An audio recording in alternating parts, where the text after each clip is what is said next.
The धंधो investor, HindiAudiobook.com।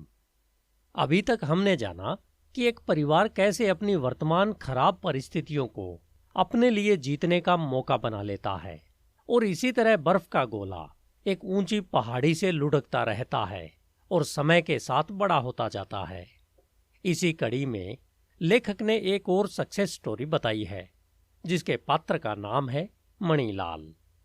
जब हम पटेल मोटल धंधों की कहानी पढ़ते हैं तो एक दिलचस्प पहलू सामने आता है। ऐसा लगता है कि 1970 के दशक की शुरुआत में पटेल मोटल धंधों के लिए बहुत बड़ा अवसर था, लेकिन जब हम इस बुक के दूसरे चैप्टर के हीरो मणिलाल चौधरी की कहानी पढ़ते हैं और उसकी पड़ताल करते हैं तो यह बात सही नहीं लगती। लेखक कहते हैं कि हालांकि मणिलाल चौधरी एक पटेल नहीं है, हाँ, वे पटेलों की तरह गुजरात से ही बिलोंग करते हैं, जिस वजह से उनके सांस्कृतिक और धार्मिक विश्वास भी लगभग पटेलों के समान ही है। लेखक बुक में अपने संस्मरण याद करते हुए कहते हैं कि साल 2006 में जब वे मणिलाल से मिले तब मणिलाल की उम्र लगभग 54 वर्ष थी। उनका स्वभाव बेहद विनम्र और खुशमिजाज था। मणिलाल का व्यवहार एक बहुत ही ईमानदार, मेहनती और दिलकश साथी के रूप में सामने आया। मणिलाल का जन्म और लालन पालन गुजरात में 4 भाइयों और 2 बहनों वाले परिवार में हुआ था। उनके एक भाई साल 1970 के दशक में यूएसए के सैन फ्रांसिस्को में बस गए थे, लेकिन मणिलाल भारत में ही एक अकाउंटेंट के रूप में काम कर रहे थे। उनके इसी भाई ने मणिलाल को साल 1991 में सपरिवार यूएसए में बुला लिया। फिर उनका ग्रीन कार्ड भी बन गया और अपनी पत्नी और बच्चों के साथ अमेरिका में ही बस गए। जब मणिलाल सैन फ्रांसिस्को पहुंचे तब उनके पास इतने पैसे नहीं थे कि बिना काम किए वे अपने परिवार का लगातार 3 महीने तक भी पेट पाल सकें। इसलिए जल्दी ही मणिलाल नौकरी की तलाश करने लगे ताकि वे अपने परिवार का भरण पोषण कर सके।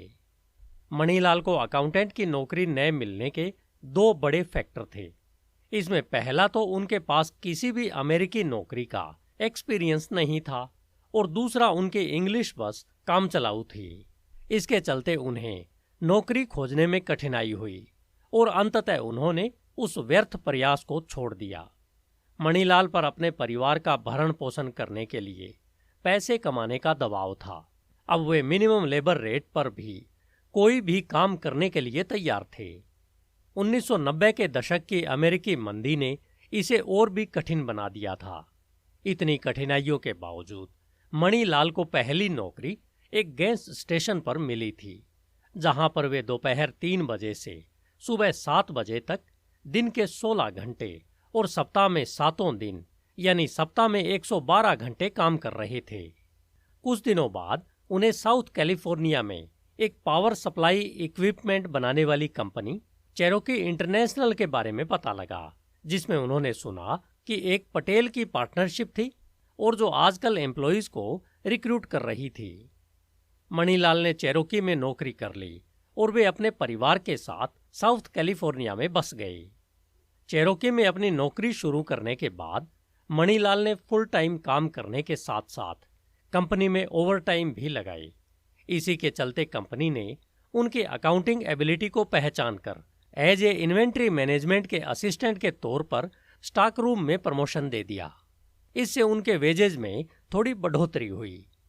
मणिलाल ने अब वहां पर अपने 2 भाई और 1 बहन के साथ साथ परिवार के कुछ मेंबर्स को भी कंपनी में असेंबली लाइन में नौकरी दिलवा दी।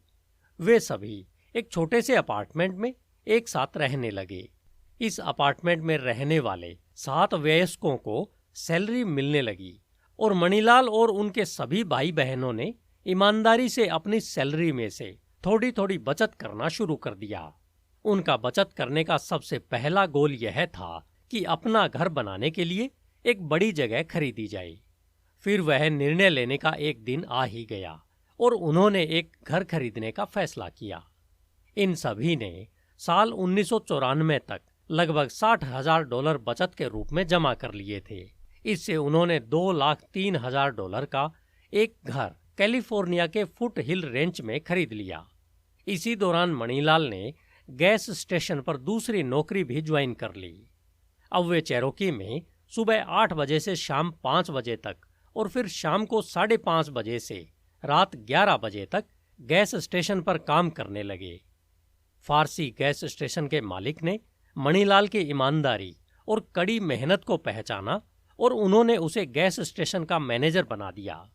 अब मणिलाल को अपनी सैलरी के अलावा गैस स्टेशन के शुद्ध लाभ का 10% हिस्सा भी मिलने लगा। अब मणिलाल ने एक ओनर की तरह उस गैस स्टेशन को मैनेज करना शुरू कर दिया। इसके लिए उन्होंने आवश्यकता अनुसार एम्प्लॉइज को काम पर रखा और जिनकी आवश्यकता नहीं थी उन्हें निकाल दिया और यह सुनिश्चित किया कि गैस स्टेशन बिना किसी रोक टोक के चले। अब मणिलाल गैस स्टेशन बिजनेस की बारीकियों को सीख चुके थे कि कहां पर बिना पैसा खर्च किए काम चल सकता है और किस हेड में खर्च करना चाहिए ताकि प्रॉफिट मार्जिन बढ़ सके। इसके चलते साल 1998 में चौधरी ने अपनी बहन के लिए $1,69,000 में एक कांडो और फुट हिल रेंच में एक और घर खरीद लिया। उनके पास अब आमदनी के बहुत बढ़िया सोर्स थे। इसके बावजूद वे बहुत ही सादगी से रहते थे। वे सभी फालतू खर्चों पर कड़ाई से कंट्रोल रखते थे और अपना सारा समय काम में ही इन्वेस्ट करते थे। शुरू से ही ये प्रति परिवार $500 हर महीने एक बचत खाते में डालने के लिए सहमत हुए थे।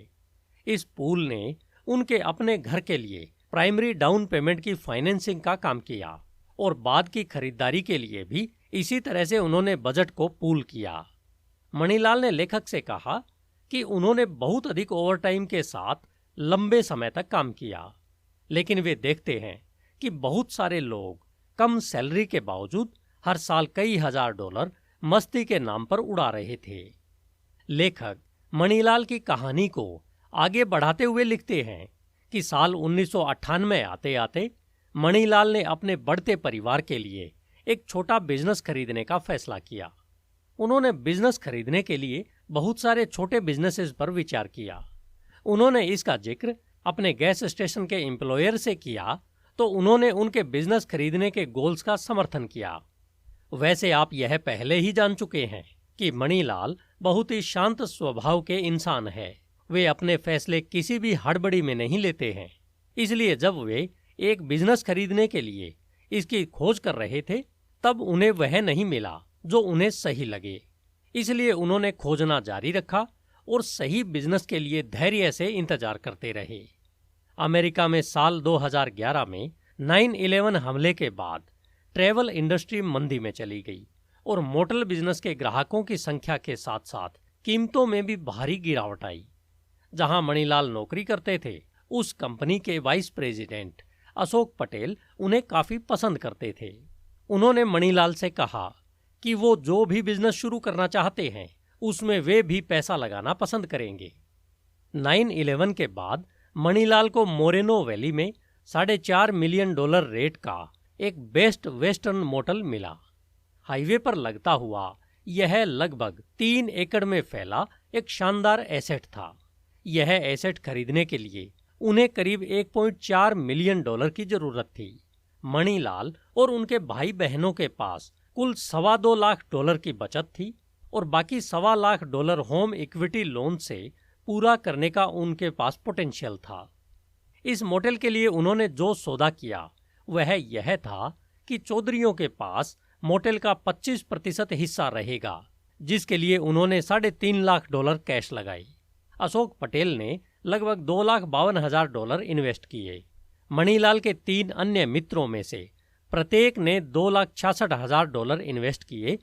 मोरेनो वैली बेस्ट वेस्टर्न के लिए ओनरशिप इस प्रकार से रही: Manilal and sibling 25%, mister Ashok Patel 18%, mister Mahendra Patel 19%, mister Ravi Patel 19%, mister Kanu Parekh 19%। लेखक कहते हैं कि मणिलाल ने उन्हें बताया कि वे किसी भी बिजनेस में अपना पैसा किसी और को सौंपने से डरते थे, लेकिन यह एक ऐसा सौदा था जहां वे खुद उस मोटल का मैनेजमेंट करने जा रहे थे जिसमें इन्वेस्टर ने अपना पैसा उन्हें सौंपा था। अब मणिलाल ने अपनी चेरोकी की नौकरी छोड़ दी और फुल टाइम मोटल चलाने लगे। यहाँ उन्हें तनख्वाह मिलते थे और उनके इन्वेस्टमेंट के अनुपात में उन्हें मुनाफे में हिस्सेदारी भी मिलती थी। आज इस मोटल का बाजार मूल्य लगभग $9 मिलियन से अधिक है, यानी 100% वृद्धि। अभी रुको, यह भी सुनो, पिछले 4 वर्षों में $3.1 मिलियन का भुगतान कर दिया गया है। अब केवल $2.3 मिलियन ही बकाया है। उनका इन्वेस्ट किया गया $1.4 मिलियन अब $6.7 मिलियन का है। यह एक आश्चर्यजनक 48% एनुअल रिटर्न है। यह मोटेल मणिलाल को अच्छी सैलरी देने के बाद सालाना $8 लाख प्लस का फ्री कैश फ्लो पैदा कर रहा है, जो कि 4 वर्षों में शुरुआती इन्वेस्टमेंट का लगभग 5 गुना रिटर्न है। लेखक बताते हैं कि आजकल यानी यह बुक लिखे जाने तक मणिलाल इन दिनों कैलिफोर्निया के चिनो हिल्स में एक नई हॉलिडे इन एक्सप्रेस के कंस्ट्रक्शन में बिजी है, जिसमें $1.3 मिलियन की जमीन के साथ कुल मिलाकर लगभग $8 मिलियन खर्च होंगे, जिससे लगभग $2.3 मिलियन प्रति वर्ष रेवेन्यू जनरेट होने की उम्मीद है। अब चौधरी परिवार के भाई बहनों द्वारा स्वतंत्र रूप से ओनरशिप वाले एसेट्स बनाना शुरू कर दिया है। मणिलाल अभी भी उसी तलहटी रेंच हाउस में रहते हैं जिसे उन्होंने 1994 में खरीदा था।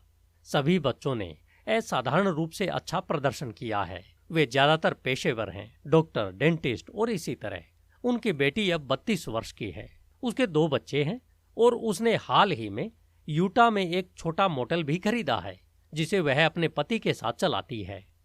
लेखक कहते हैं कि अब मैं मणिलाल धंधों के लिए यही कहूंगा कि उन्होंने कड़ी मेहनत की, जितना बचा सकते थे बचाया और फिर सब कुछ दांव पर लगा दिया। जब ट्रैवल इंडस्ट्री पर 9/11 के गंभीर प्रभाव के कारण मोटल उद्योग अपने घुटनों पर था, तब जैसे ही कीमतें और व्यस्तता में गिरावट आई, तब मणिलाल ने इसमें कदम रखा।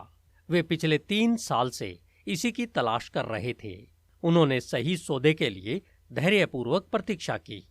उनकी कहानी एक टॉस में भाग लेने जैसी है, जिसमें अगर हेड्स आता है तो वे कहते हैं मैं जीतूंगा, और अगर टेल आता है तो वे सोचते हैं कि वे कोई ज्यादा नहीं खो रहे हैं। धन्यवाद। HindiAudiobook.com। आपका दिन शुभ हो।